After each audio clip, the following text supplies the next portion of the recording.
Wilson Fittipaldi Jr., filho do barão Wilson Fittipaldi, brasileiro que nasceu no dia 25 de dezembro de 1943 e que infelizmente teve seu falecimento agora no dia 23 de fevereiro de 2024, aos 80 anos. Fala você que gosta do esporte a motor, tudo bom? Aqui quem tá falando com vocês é Leopoldo, do canal Fast Gear. E hoje este episódio será dedicado totalmente ao Wilson Fittipaldi Jr., Wilsinho Fittipaldi, ou Tigrão, como conhecido pelos amigos. Bom, Wilson Fittipaldi Jr., ele fez uma das maiores categorias nacionais da nossa história do automobilismo, que é a Fórmula V, que está aí até hoje na década de 1960. Na década de 1960 ele também resolveu-se a construir um carro com base num Porsche, que se deu o nome de Fitt Porsche. Só que isso não era o bastante.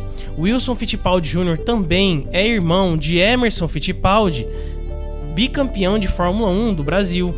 O Emerson, ele foi quem deu essa percussão toda aos nossos futuros campeões, né, na época, porque em 1970 a gente ainda não tinha nenhum campeão mundial de Fórmula 1 no Brasil. Então, com sua estreia em 1970, ele também puxou o Wilson. E o Wilson estreou em 1972 com a Brabham BT33 pela MRL, a Motor Racing Developments. E, bom, ele estreou no GP da Espanha já com o 7º lugar, com o Ford DFV.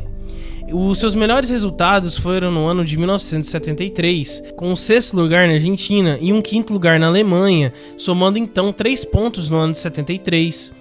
Ele estreou em 73 com o Brabham BT37 e ao decorrer da temporada usou o Brabham BT42, que para mim é um dos carros mais bonitos da Fórmula 1. No ano de 74, o Wilsinho não correu na Fórmula 1, mas ele estava encabeçando um dos projetos mais ambiciosos da história da Fórmula 1, que era criar uma equipe brasileira na Fórmula 1.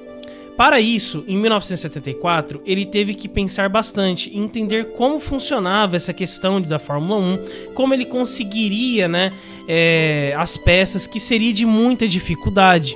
Eu quero fazer um vídeo no futuro somente sobre a escuderia Fittipaldi, mas eu preciso entrar em alguns aspectos neste vídeo. O Wilsinho foi atrás dessas peças lá na Inglaterra e que dificilmente seria importado aqui para o Brasil devido à nossa época, no caso, economia, que era totalmente diferente, pois a gente vivia uma ditadura militar.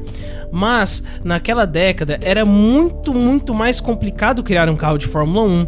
Para isso, ele contou com algumas pessoas que fazem diferença até hoje na história do automobilismo, graças a essa oportunidade que ele deu, como por exemplo Adrian Newey.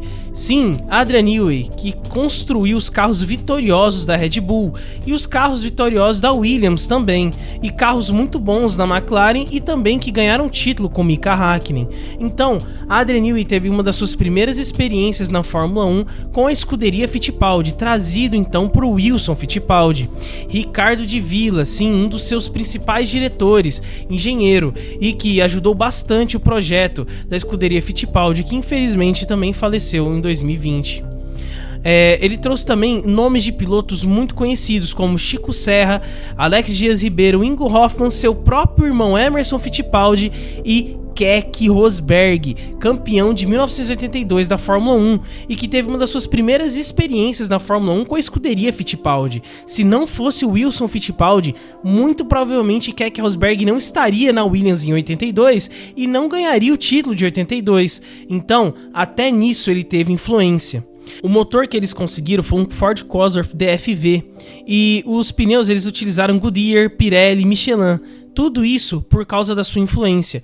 Ele conseguiu diversos patrocínios aqui no Brasil também, como o Copersucar e a Skol. Porém, eu quero conversar com vocês aqui a partir de agora sobre o grande problema do brasileiro, da nossa imprensa brasileira.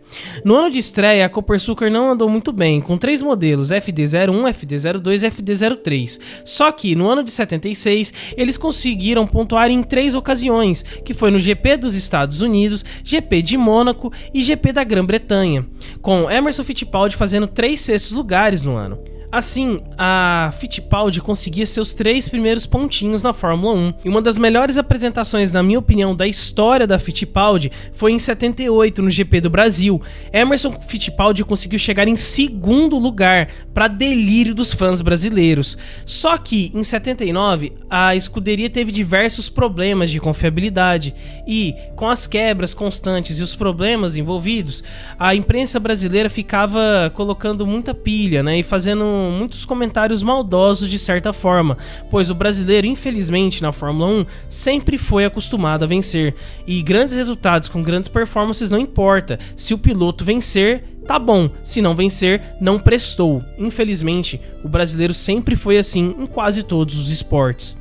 Bom, não preciso nem dizer, a escuderia Fittipaldi perdeu diversos patrocínios, pois a imprensa conseguia massacrá-los, mas mesmo assim Emerson ainda junto com Wilson tentaram muito mais. Em 80 eles conseguiram um patrocínio da Skol, e já na estreia no GP da Argentina, Keke Rosberg consegue um terceiro lugar com o F7.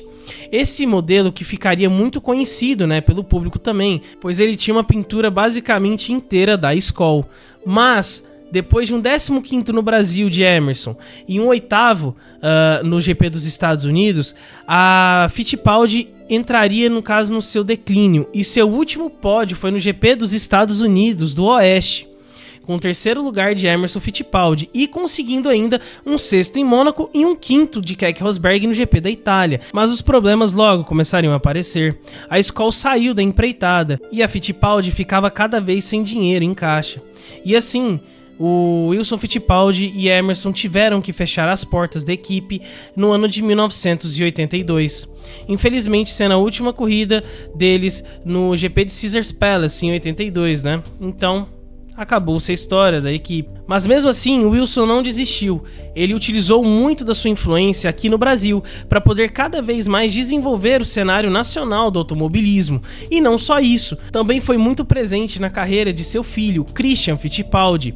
Todas as vezes, né, a gente via sempre os dois muito juntos, e eu acho que isso foi muito saudável para os dois e a relação deles na Fórmula 1, já que o seu pai acompanhou toda a sua carreira, né, no caso até a Fórmula 3000, e ajudou Christian Fittipaldi também a entrar na Fórmula 1, não tirando os méritos do Christian, pois para mim é um dos melhores pilotos que o Brasil já teve.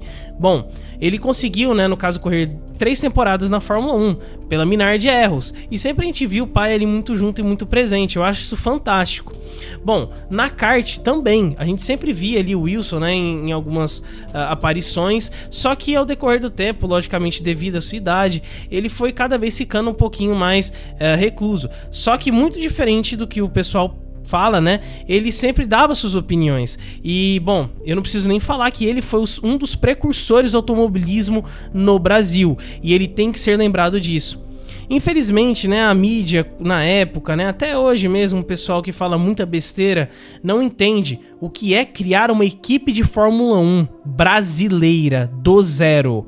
Isso mesmo, esse pessoal não entende, mas pra gente que ama o esporte e entende esse esporte sabe que é uma coisa muito difícil, e o Wilson Fittipaldi conseguiu. Bom, eu quero deixar aqui as minhas condolências, eu quero deixar aqui toda a força para a família e todo o respeito ao Wilson Fittipaldi Jr., pois sem ele o Brasil jamais estaria onde está no cenário do automobilismo. Então esse vídeo não terá um encerramento em respeito ao Wilson Fittipaldi.